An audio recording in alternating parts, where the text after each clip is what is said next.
بسم اللہ الرحمن الرحیم۔ السلام علیکم ڈیئر اسٹوڈنٹس، امید ہے کہ آپ سب خیریت سے ہوں گے اور ہماری آن لائن کلاسز سے مستفید ہو رہے ہوں گے۔ آج سے پہلے ہم سرمایہ اردو کے کچھ اسباق، نظمیں اور غزلیں پڑھ چکے تھے۔ آج ہمارا موضوع مکتوبات اقبال ہے، یعنی اقبال کے وہ خطوط جو انہوں نے اپنے دوستوں کے نام لکھے۔ کسی بھی شخصیت کے خطوط نصاب میں کیوں شامل کیے جاتے ہیں؟ یہ تو اس شخص کی نجی زندگی ہوتی ہے، لیکن سلیبس کا حصہ کیوں بنائے جاتے ہیں؟ تو اسٹوڈنٹس یاد رکھیں کہ جو ہمارے ہیروز ہیں، جو ہمارے لیے بڑے اہم ہیں، ان کی زندگی ہمارے لیے مشعل راہ ہے۔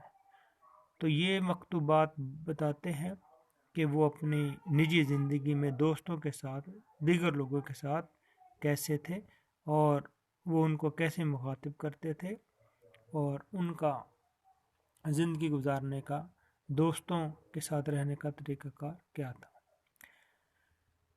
آج مکتوبات اقبال کے مصنف ہیں علامہ اقبال رحمۃ اللہ علیہ۔ تھوڑا سا ہم اقبال کا تعارف سامنے رکھیں گے کہ علامہ اقبال کون تھے۔ ہم سب جانتے ہیں کہ علامہ اقبال ہمارے قومی شاعر ہیں، ترجمان فطرت ہیں، مرد قلندر ہیں، شاعر مشرق ہیں۔ علامہ اقبال 9 نومبر 1877 کو سیالکوٹ میں شیخ نور محمد کے گھر پیدا ہوئے۔ آپ کی والدہ کا نام امام بی بی تھا۔ آپ مولوی میر حسن کے شاگرد تھے۔ آپ نے ایف اے تک کی تعلیم سیالکوٹ ہی سے حاصل کی۔ اس کے بعد مزید تعلیم کے لیے اقبال گورنمنٹ کالج لاہور چلے گئے۔ یہاں سے انہوں نے ایف اے کیا، بی اے کیا اور ایم اے فلسفہ کیا۔ علامہ اقبال مزید تعلیم کے لیے انگلستان چلے جاتے ہیں۔ آپ کا یہ سفر 1905 سے 1908 تک تھا۔ اپنے ان 3 سالہ دور میں آپ پی ایچ ڈی کی ڈگری اور بیرسٹری کی ڈگری لے کر واپس آئے۔ آپ نے واپس آ کر پریکٹس کا آغاز کیا۔ 1923 میں علامہ اقبال کو سر کا خطاب دیا گیا۔ علامہ اقبال رحمۃ اللہ علیہ نے 3 شادیاں کی۔ علامہ اقبال کے جو آخری ایام تھے ان میں ان کی آنکھ میں موتیا اتر آیا اور اقبال 21 اپریل 1938 کو صبح 5:14 پر اپنے خالق حقیقی سے جا ملے۔ 8 بجے نماز جنازہ ادا کی گئی اور رات 9:45 بجے بادشاہی مسجد کی سیڑھیوں کے بائیں طرف آپ کو دفن کیا گیا۔ اقبال کی شاعری کو ڈیئر اسٹوڈنٹس ہم 3 ادوار میں تقسیم کر سکتے ہیں۔ پہلا دور ابتدا سے 1905 تک کا ہے اور دوسرا جو دور ہے وہ 1905 سے 1908 تک کا ہے اور تیسرا دور ان کا 1908 سے لے کر آخر تک ہے۔ علامہ اقبال نے اردو اور فارسی دونوں زبانوں میں شاعری کی ہے۔ ان کے تقریباً 9000 اشعار فارسی میں ہیں اور 5000 اردو میں ہیں۔ اقبال کی مشہور کتابوں کے نام بانگ درا، بال جبریل، ضرب کلیم، ارمغان حجاز، پیام مشرق، جاوید نامہ، زبور عجم، اسرار خودی اور رموز بے خودی شامل ہیں۔ یہ اقبال کی مشہور کتابیں ہیں۔ علامہ اقبال کی شاعری کے ساتھ ساتھ ان کے جو خطوط ہیں وہ بھی بڑی اہمیت کے حامل ہیں۔ یہاں ان کے 2 خطوط شامل نصاب ہیں۔ پہلا خط اقبال کا مولانا گرامی کے نام ہے۔ مولانا گرامی کے بارے میں آپ کو بتاتا چلوں کہ مولانا گرامی فارسی زبان کے اہم شاعر تھے اور آپ کا پورا نام غلام قادر گرامی تھا۔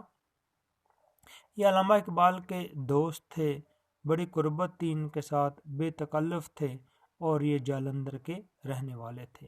اقبال نے جو اپنا پہلا خط ہے وہ مولانا گرامی ہی کے نام لکھا ہے، جو ہمارے سلیبس کا بھی حصہ ہے۔ اب دیکھتے ہیں ڈیئر اسٹوڈنٹس کہ اقبال نے مولانا گرامی کے نام کیا لکھا ہے۔ پڑھتے ہیں اس خط کو۔ جناب مولانا گرامی، میں ابھی تک علیل ہوں، گو پہلے کی نسبت بہت افاقہ ہے، دعا کیجیے کہ اللہ تعالیٰ کامل صحت عطا فرمائے۔ اس سے پتہ چلتا ہے پہلی سطر سے کہ اقبال نے جب یہ خط مولانا گرامی کے نام لکھا تو اقبال بیمار تھے، لیکن الحمدللہ وہ یہ بتا رہے ہیں کہ میں پہلے کی نسبت بہت ٹھیک ہوں، اب میرا جو مرض ہے وہ کم ہو گیا ہے، اور آپ اللہ تعالیٰ سے دعا کیجئے کہ اللہ تعالیٰ مجھے مکمل صحت کاملہ عاجلہ عطا فرمائے۔ مزید پڑھتے ہیں۔ حکیم اجمل خان صاحب نے دہلی سے دوا بھیجی تھی، مگر اس سے بہت کم فائدہ ہوا۔ یہاں دوسرا جو ذکر آ رہا ہے وہ آ رہا ہے حکیم اجمل خان صاحب کا۔ حکیم اجمل خان بر صغیر کے بڑے مشہور حکیم تھے۔ آپ دلی میں پیدا ہوئے اور یہ ہندو مسلمانوں کے اتحاد کے بہت ہی حامی تھے، علامہ اقبال کے دوست بھی تھے اور آپ کا علاج کرنے والے بھی تھے۔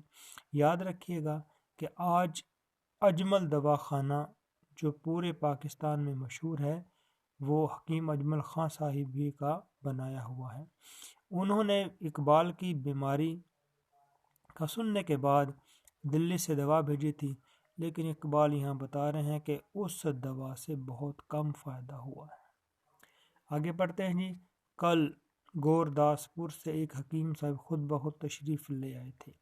اقبال بتا رہے ہیں کہ خط لکھنے سے ایک دن پہلے ایک حکیم ہندوستان کا ایک علاقہ ہے گورداسپور، وہاں سے وہ خود بخود بغیر کسی کے بتائے، اقبال کے بلائے بغیر وہ آئے تھے۔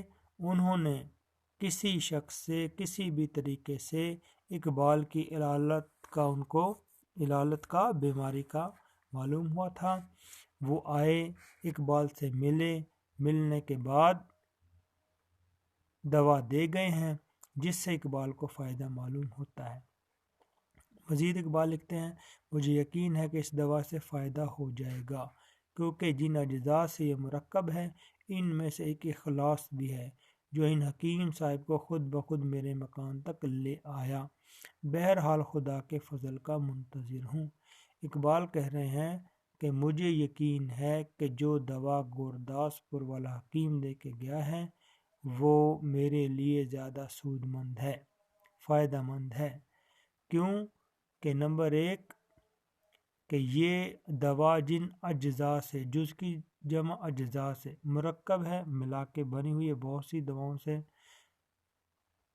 مل کے یہ بنی ہے، ان تمام میں جو ایک بڑا جز ہے، اہم جز ہے، وہ کیا اخلاص ہے، محبت ہے، اقبال کے لیے درد ہے، اور یہی وہ محبت تھی، یہی وہ جذبہ تھا، یہی وہ اہم چیز تھی جو خود بخود حکیم صاحب کو اقبال کے مکان تک لے آئی، اور اقبال اسی وجہ سے اس دوا سے اپنے آپ کو کچھ بہتر محسوس کر رہے ہیں۔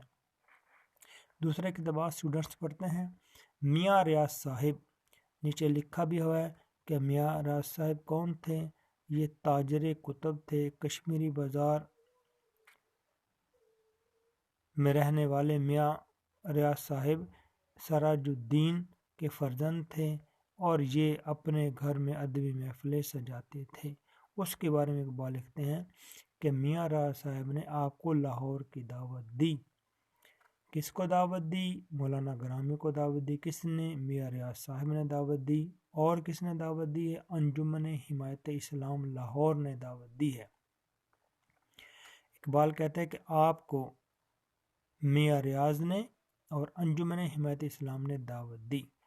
میاں ریاض کا تعارف ہو چکا کہ وہ ایک تاجر کتب کشمیری بازار کے رہنے والے کے بیٹے تھے۔ دوسرا ذکر ہے انجمن حمایت اسلام۔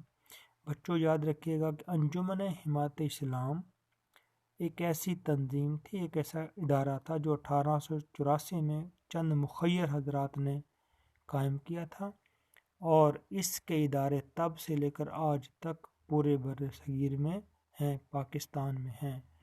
اور لاہور میں یتیم خانہ، انجمن حمایت اسلام لا کالج، انجمن حمایت اسلام طبیہ کالج اور دارالشفقت مردانہ اسی کے ادارے ہیں جو آج بھی قائم ہیں۔ اسی طرح ایک اور اسلامیہ کالج لاہور، یہ بھی آغاز میں اسی کے زیر اثر تھا اور اسی تنظیم کی سرپرستی میں یہ ادارہ چلتا تھا۔ تو اس مشہور ادارے نے بھی مولانا گرامی آپ کو دعوت دی، لیکن افسوس ہے کہ آپ نے کسی کی دعوت قبول نہ کی۔ میری تو یہ رائے ہے کہ ضرور ان دونوں کی دعوتوں کو قبول فرمائیے۔ ڈیئر اسٹوڈنٹس، اقبال فرما رہے ہیں کہ مولانا گرامی آپ کو ریاض صاحب نے، انجمن حمایت اسلام نے دعوت دی، لیکن آپ نے کسی کی دعوت کو قبول نہ کیا۔ چونکہ ابھی وہ محفل پروگرام ہونے میں وقت باقی ہے، اس لیے اقبال انہیں کہہ رہے ہیں کہ میری خواہش ہے کہ آپ اب بھی دعوتوں کو قبول فرما لیجیے اور آپ دعوت میں ضرور جائیں۔ مزید پڑھتے ہیں ڈیئر اسٹوڈنٹس، میں تو اپنے آپ کو اس درد کی وجہ سے رفتنی سمجھتا تھا، رفتنی جانے والا مرنے والا، مگر محض اس خیال سے کہ تسکین تھی، تسکین سکون آرام تھا کہ پاؤں کا درد ہے۔ یہاں اقبال لکھتے ہیں کہ آپ کے پاؤں میں درد تھا، لیکن وہ اس کو کم سمجھ رہے تھے، لیکن وہ اس قدر شدید ہوا کہ وہ اپنے آپ کو دنیا سے جانے والا سمجھنے لگے۔ اقبال کہتے ہیں کہ حرکت محال ہے، یعنی پاؤں میں اس قدر تکلیف ہے کہ حرکت نہیں ہو رہی، رفتنی نہیں آمدنی ہوں، اب جانے والی بات نہیں بلکہ بہتری ہو رہی ہے، طبیعت میری بہتر ہے، اب الحمدللہ اقبال پر امید ہے، باقی خدا کے فضل و کرم سے خیریت ہے، امید ہے کہ آپ کا مزاج بخیر ہوگا، ممکن ہو تو لاہور ضرور آئیے اور لوگوں کو اپنا کلام بھی سنائیے۔ اقبال یہاں مولانا گرامی کو لاہور آنے کی دعوت دے رہے ہیں تاکہ لوگ ان کے تازہ کلام کو سن کے مستفید ہو سکیں۔ آخری جو سطر ہے، کل بمبئی سے ایک عرب کا خط آیا ہے، اسرار خودی کو عربی میں ترجمہ کرانا چاہتا ہے اور اس کی اجازت مانگتا ہے، میں نے اسے اجازت دے دی ہے۔ اقبال مولانا گرامی کو بتا رہے ہیں کہ کل بمبئی، موجودہ نام ممبئی سے ایک عرب نے خط لکھا ہے، اس کی خواہش کیا ہے کہ وہ اقبال کی فارسی میں لکھی گئی کتاب اسرار خودی جو 1915 میں شائع ہوئی کو چاہتا ہے کہ وہ عربی میں ترجمہ کروائے، تو اقبال نے اس کو اجازت دے دی ہے۔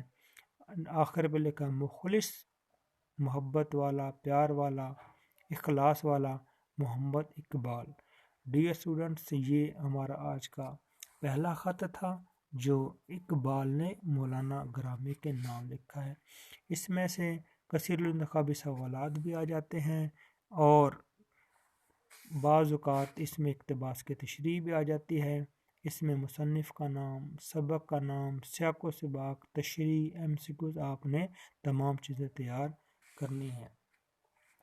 ایم سی کیوز میں خاص طور پہ کہ کس انجمن نے، کس ادارے نے مولانا گرامی کو دعوت دی اور کون سے وہ تاجر کتب تھے جنہوں نے مولانا گرامی کو دعوت دی، اور وہ کون سے حکیم تھے جو خود بخود اقبال کے پاس آئے تھے۔ اسی طرح ایک اور کثیر الانتخابی سوالات بن سکتا ہے کہ علامہ اقبال کی کس کتاب کو ایک عرب ترجمہ کرانا چاہتا تھا، اور یہ بھی آ سکتا ہے کہ اقبال نے اپنا پہلا خط کس کے نام لکھا ہے۔ اس کے علاوہ بھی اسٹوڈنٹس بہت سے کثیر الانتخابی سوالات بن سکتے ہیں، آپ اس کو حرف بحرف دیکھیں گے، یاد کریں گے تاکہ کسی بھی قسم کے کثیر الانتخابی سوالات پہ آپ اچھی طرح جواب دے سکیں۔